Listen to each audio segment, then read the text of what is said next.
Hey, I thought I'd better post a quick update, although I don't know when I'm going to be able to actually post it because we have no phone service and no internet and haven't had any for the last couple of days. And I thought it was because of the big storms and the huge rainfall. The whole of Victoria pretty much got flooded. It was quite nerve-wracking for me because I'm camped right on the edge of a creek, and yeah, I don't have a car at the moment to pull me away if I needed to, so it was an anxious sort of day or so there. It is 2 o'clock on Sunday and we've had flood warnings and heavy rainfall and storm warnings coming in since yesterday, that it was going to hit tonight and tomorrow with possible flash flooding. It didn't feel like it because it was so calm about an hour ago, but here it is. And I gotta say, I'm a little bit nervous because there's a lot of rain and it's pouring in to the creek. I can see the inlets coming in across the road. And yeah, you can see where I'm camped, very close to the creek, and I have no truck should I need to move suddenly if the creek rises. I don't really have any way to move my caravan, so yeah, it's going to be an anxious night, I think. Oh my goodness. I swear this lightning and thunder is pretty freaky, very close. A lot of rain, and I'm a little bit nervous. Trying not to be, trying to be calm. I'm very fortunate that I have a dog who just is very calm about thunderstorms. So I'm trying very hard not to get anxious so that she stays calm. Yeah, you can't really see through the screens as much, the water. That's why I always have one window. That front window is the only window that I don't have a screen on, because you can see it makes such a difference being able to actually see through the window. I just missed the most, after I stopped the camera on that last bit, I missed the most incredible crack of lightning. You know, you count, remember when you're a kid you say count 1, 1,000, 2, 1,000, and I think it was like not even 1, so it was very, very close. But luckily the creek did rise, but we didn't flood here, so that was awesome. I hadn't really posted much of an update of, you know, the last video was just kind of little bits and pieces of what I've been up to. My mental health has still not been real great, and that's, you know, I think a little bit of I don't know, I haven't really gotten over the whole trauma of what happened with the car and the caravan. The caravan has been structurally fixed, so it's able to stand on its own weight now. It's not crunched on the ground, which is good. They did, you know, all the structural stuff. They had a special, the hoist that you saw it put up onto actually had like weights and chains and all sorts of mechanisms to sort of pull, bend and stretch everything back into place. And then once it was 100% level and straight, they then ran reinforcements all the way through the chassis.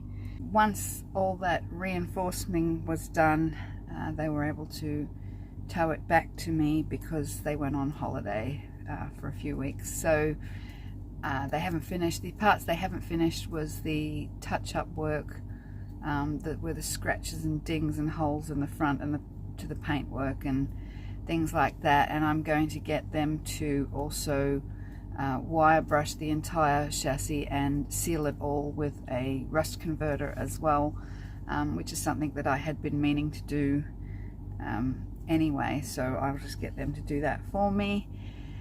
And what I'll end up with is a caravan that's a lot stronger than it was before, and for that I'm very, very thankful that the insurance covered that, so that was fantastic. Meanwhile, updates on Effie, the truck. It's been, gosh, I was trying to work it out. I think it's been like over a month since I first stumbled in here and have not had a car since. So lots of walking to the shops, walking to the post office, and walking just for pleasure and mental health purposes, and because my dog loves walking and I love walking. We walk a lot every day, about an hour a day. Walking has always been a big part of my maintaining mental health. It just makes me happy to go out there into nature and walk. So unfortunately the truck, it did need a full transmission rebuild, and the mechanic here was he's not qualified to do that job, so he removed the transmission and sent it off to a transmission shop at Horsham, I think, and they were working on it, and you know, we were just hopeful that they would be able to get all the necessary parts and put it all back together, which last I heard was successfully done. The rebuild has gone ahead without incident. I'm assured that this transmission shop is really good at what they do. They've got a great reputation. It has a warranty, and the mechanic said he's never had any of his transmissions that he's had rebuilt from them ever sent back, so that bodes well. But he did suggest that when I had it rebuilt in Oregon, what they probably should have done, knowing that it was going to be used for towing, would be to put a automatic transmission cooler, like its own little radiator, to keep it cool. And we are going to definitely put one of those on. It's only about a couple $100 extra for the part, and whatever the labor the mechanic charges. So far the bill for that, he said it's about $3,500 for the transmission rebuild, and then his time and labor on top of that. But again, he won't be back now. I think another week. He's on holidays still. I have had some really lovely donations come through, and I'm so thankful for those. Yeah, it really means a lot. I didn't want to start a GoFundMe or anything like that, because I don't know, I feel like it's, you know, it's my own fault for driving an old car, and I don't know, I don't feel like anyone else is responsible for the choices that I have made, and my car broke down. I mean, there's a lot of people dealing with a lot worse things at the moment, and especially with all these floods and things that have happened. And you know, I felt like I got really down because I felt like I'd lost everything with my home and my car at the same time, and an expense that was, you know, beyond anything I could manage to afford. And that made me really think seriously about how realistic it is for me to be, you know, moving around all the time and risking things going wrong that I can't afford to fix. So I have been doing a lot of soul searching about that.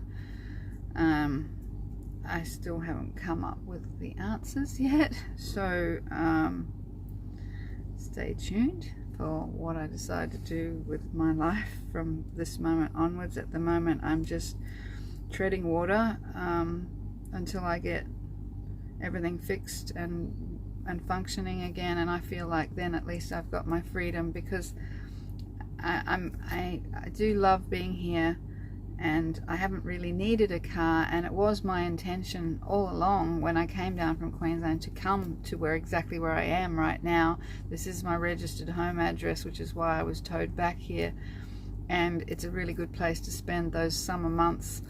Christmas, pretty much December, January, the whole of December and the whole of January. I am very rarely traveling around with my caravan on the road during those months, because that's the time that pretty much everyone else in Australia with a caravan hits the road, and when everyone else hits the road is when Lisa stops. So my intention had been to bunker down for a couple of months, and it just turned out that I had no choice in that matter. So so in that way, I can't really resent what happened too much, because the end result is the same. It's just that the option to move if I wanted to is not there at the moment, and that feels weird. I got to admit, it feels really weird.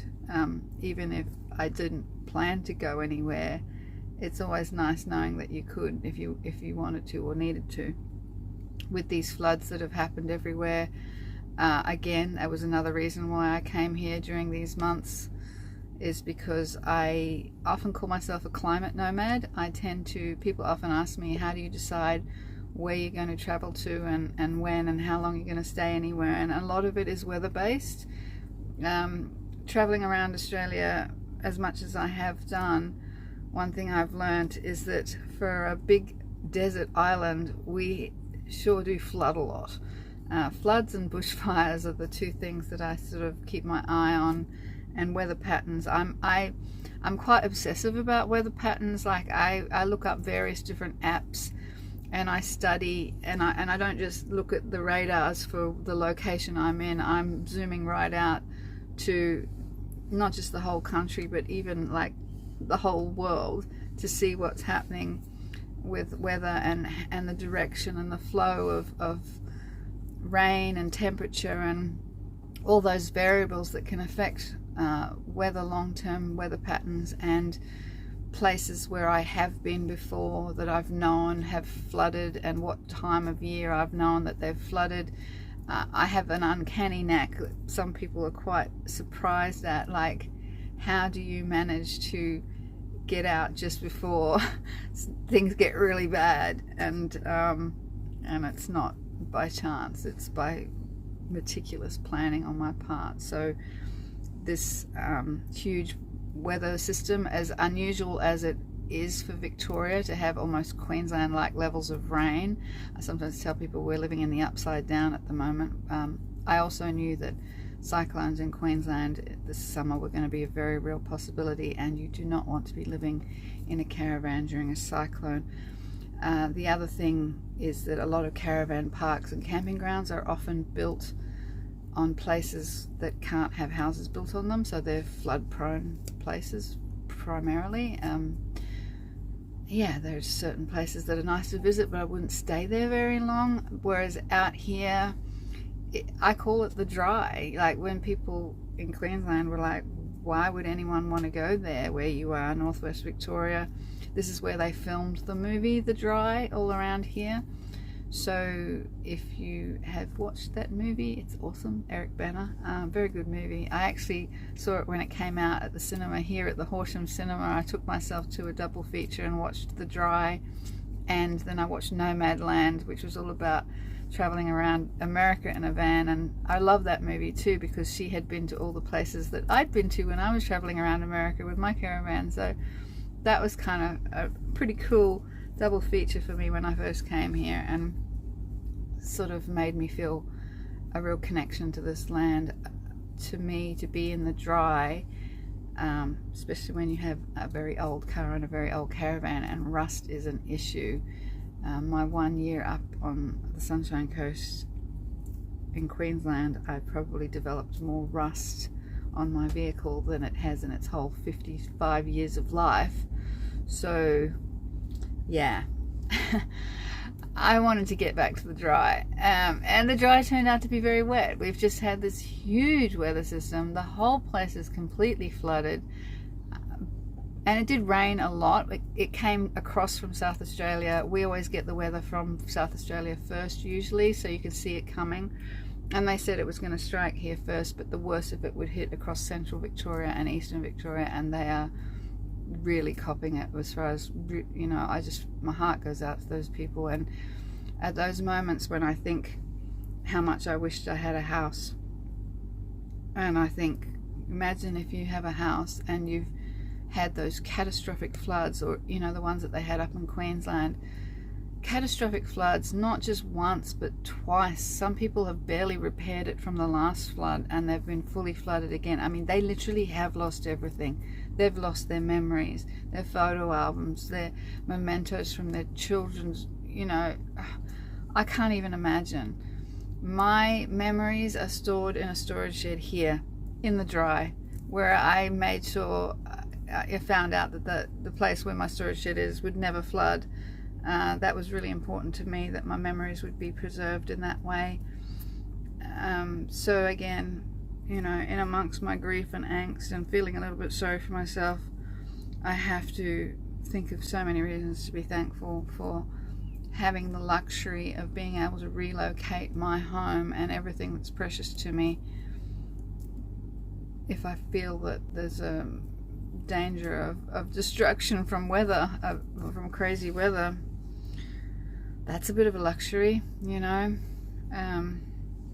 I'm trying, really trying, as always, to focus on the positives and be thankful. And I got a negative comment on the video I had posted about the cabin, staying in the cabin. I ended up having to post that video twice because I got a copyright thing from the music I'd used on it, which was copyright free music that I got from the editing software I use, and it says this music is copyright free for commercial use, but no, it got flagged. So I deleted the video of me staying in the cabin when the caravan was being fixed, put different music on it, and then re-uploaded it. So if you've commented on that video and wondered where your comments went, that was why.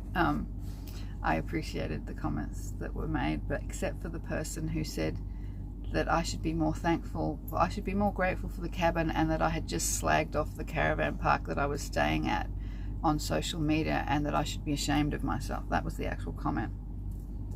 I'm like, when did I ever say that I didn't like this place? I've just said nothing but great things. I wouldn't have come here if I was going to slag it off. I love this place. This is my favorite place, and I love this campground, and the manager here is lovely. And yeah, he can't accept me as a permanent, but you know, 57-day limit, but just, it's a beautiful, kind place to be, and I feel safe here, you know. So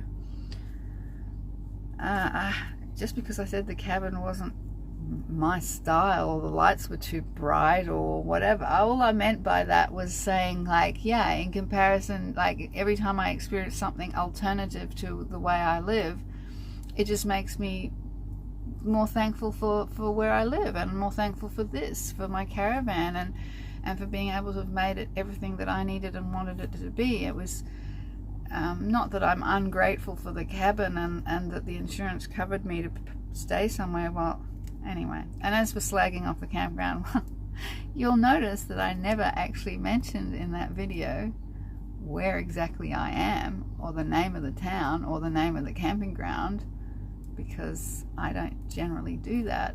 I don't really let people know where I am until after I've gone, usually. That's just me being a bit of a private person.